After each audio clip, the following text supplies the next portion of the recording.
O mga DDS, natatandaan nyo ba yung panawagan ni Chavit Singson na nananawagan siya ng rally? Laban daw sa korupsyon. Kuno. Ito na yun, may petsa na.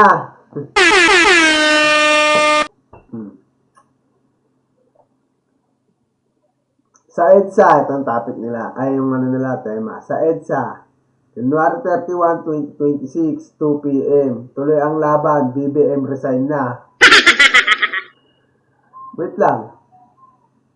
Hindi nyo nga mapuno-puno yung EDSA, mananawagan ka pa? Natatandaan nyo ba yung pumunta si Chavit Singson nung rally? Di ba sinigaw-sigawan siya ng boo? Tapos ang lakas pa ng loob mong manawagan. Sa mga magrarally dyan, alam ko, mag-ano sila, hahalo to sa mga ibang partido na magrarally, ibang grupo na magrarally. Ayan ang ugali ng mga DDS, hahalo yan, para masabi lang nila na marami sila. Pag nakita nyo si Chavit, na dumaan, kaltokan nyo isa-isa. Huwag nyo na i-book, kaltokan nyo, kotongan nyo.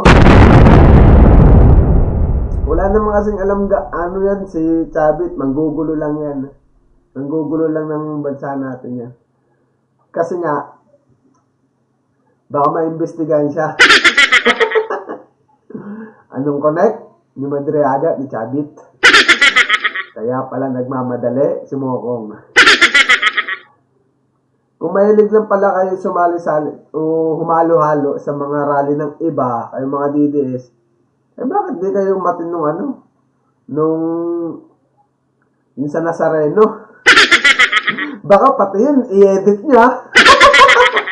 O siya, paano? Salamat. Bye.